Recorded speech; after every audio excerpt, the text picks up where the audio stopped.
Good morning, good morning, good morning, good morning, good morning, good morning, good morning, good morning, everybody. I hope everybody's day is off to a great start. I'm thankful to be in the land of the living this morning. I'm thankful to be amongst the living this morning. I'm thankful that God woke me up this morning and gave me another chance. So for those of you who don't know who I am, I'm Grace Amber. I come on different platforms whenever God gives me a word to share. I come on and I share it with you. So really quick this morning, I want to talk to you from the topic of game time, the huddle. Game time, the huddle. Now, before I get started, let me give you a disclaimer. A disclaimer is that I don't know much about football. I was in color guard when I was in high school. And for those of you who don't know what color guard is, it's where you got the flags and you're out there and you're twirling and you're doing all kind of stuff, halftime show, pregame, right? And so we would sit on the stands in high school, including me. But the thing is, I never understood the game. But what I did understand is when everybody on our side got up and started cheering, that was time for us to start clapping and cheering too, right? Bottom line is, don't shoot me if I don't get it quite right with football or I don't get it quite right, but just follow with me because I'm sure it's going to come together perfect the way that God gave it to me. Yesterday, we were talking about Exodus, the 23rd chapter, and I said that we were going to be on Exodus, the 23rd chapter for a while, right? But last night, the revelation that I got, this is the whole entire game plan. So when it comes to sports, let me give you the topic one more time. I want to talk to you today from the topic of game time, the huddle. So let me give it to you in baby terms, best way I can explain it. Those of you who understand sports, you'll understand it a little bit better, but I hope you can follow along. So when you go to a basketball game or a football game or whatever it is, you'll notice that the team in the middle of a game or at the beginning of the game, whenever it is, you'll notice that the team gets together, right? And they often call that a huddle. What do they do in the huddle? Somebody, this is where my ignorance comes in. Somebody, I want to say it's the coach, but I could be wrong. But the bottom line is they are there to try to win a game, right? And somebody in that huddle is calling the shots and they calling the plays and they pull everybody together to strategize, to talk about what they're going to do when they go back out or how they are going to accomplish the goal, right? This is why I say game time, the huddle. They get together, right? And they talk about it and strategize. And what they call, I believe they call it running plays, right? So they get together and they talk about what they're going to do. And then they say, right? And then they go out there and they try to do it, right? And if they run it right, hopefully they get the desired results. What am I talking about today when I tell you game time, the huddle? God said it is game time. He has given many of us things to do, places to go, and oftentimes we'll look at it and we say, how am I supposed to do this, God? I don't even have a car. How am I supposed to go to this place and I don't even have a car? How am I supposed to accomplish this? I don't have the credentials. How am I supposed to do this, God? I don't have the expertise. I don't have the skills. I don't have the licensure. I don't have the certifications. I don't have the resources. I don't have the money. I don't have the skill set. I don't have. This is what we do when God gives us something to do. I have often heard people say it like this.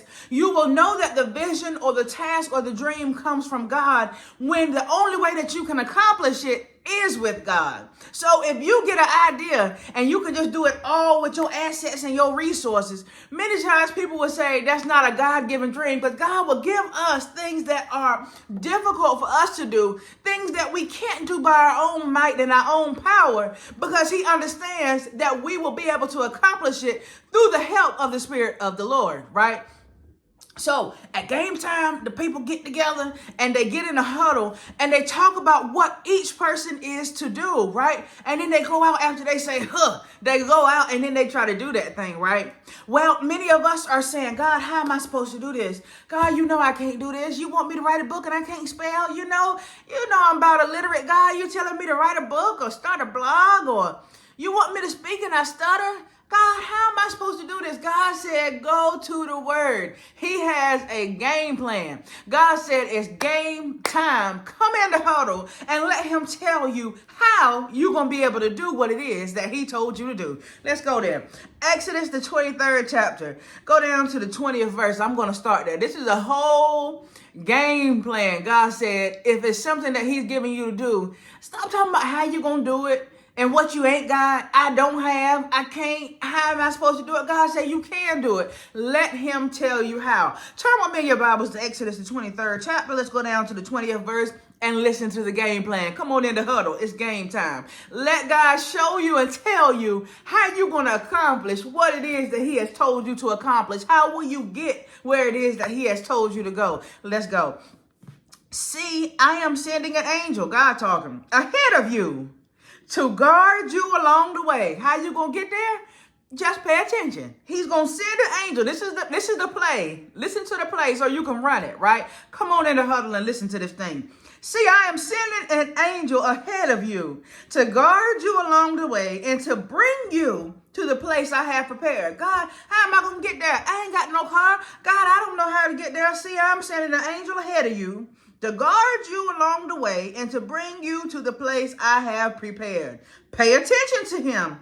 Obedience. Pay attention to him and listen to what he says. Do not rebel against him. He will not forgive your rebellion since my name is in him. I talked about that yesterday, about us going against the grain. You see God is trying to lead you to go somewhere. You see God is leading you to do something, and then you trying to go against the grain. I talked about that yesterday. Let's keep going. If you listen carefully, put on your listening ears now. If you listen carefully to what he says and do all that I say, I will be an enemy to your enemies and will oppose those who oppose you.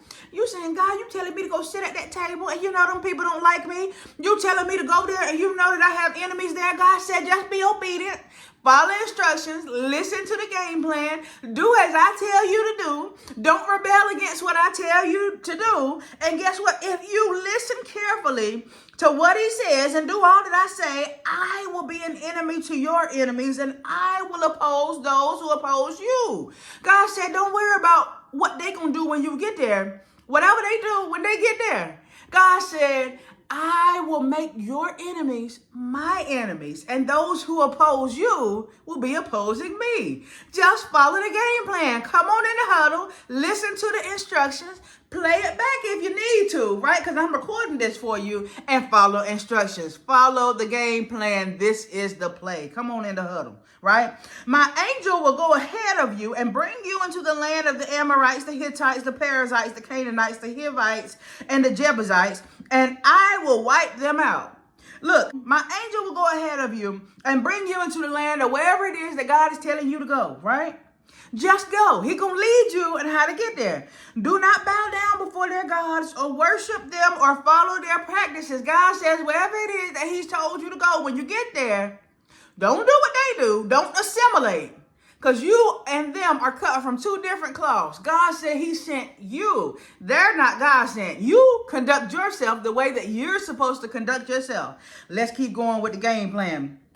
Do not bow down before their gods or worship them or follow their practices. You must demolish them and break their sacred stones to pieces. God sends you on assignment.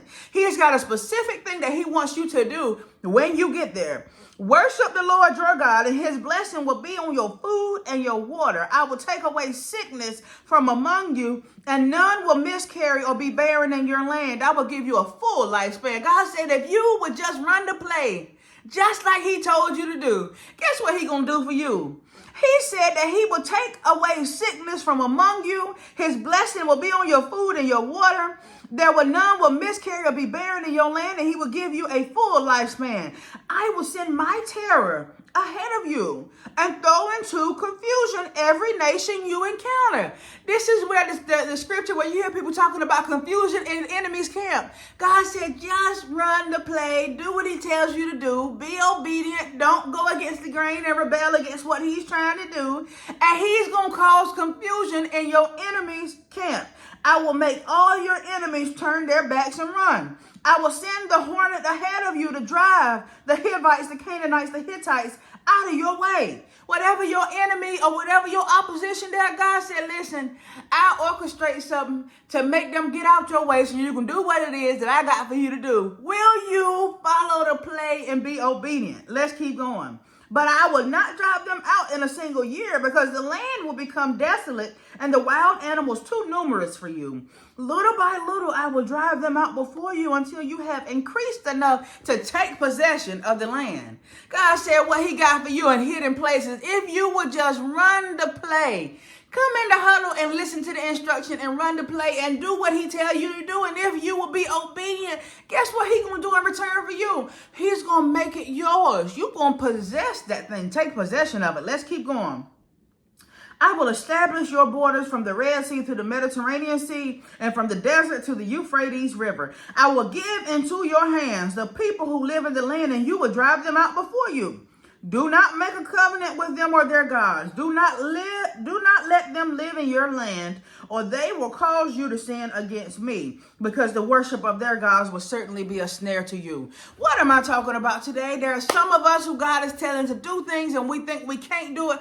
God said, listen, it's game time. Get your head in the game, right? Come on in the huddle. This is the game plan. If you will be obedient, follow instructions, not go against the grain and rebel against what God is trying to do in your life, and don't worship any other gods, and don't follow the practices that you know are wrong, that are an insult to the God that you serve and the God that sent you, if you would just run the play, just like God gave it to you. God said there's blessings, abundance, and there's so much more protection, provision, you name it. God said if you'll just run the play. Come on, it's game time. Get your head in the game. Come on in the huddle. This is the game plan. Where you're saying you can't do it, God said he's showing you how. Just run the play. Just like that. And if you'll do it, you will see that you will come out alive, well, prosperous, abundant, and most importantly, successful. I love you. Happy Tuesday. I hope that word blessed you. I am Grace Amber. I'll be right back on tomorrow with another word. Good Lord willing.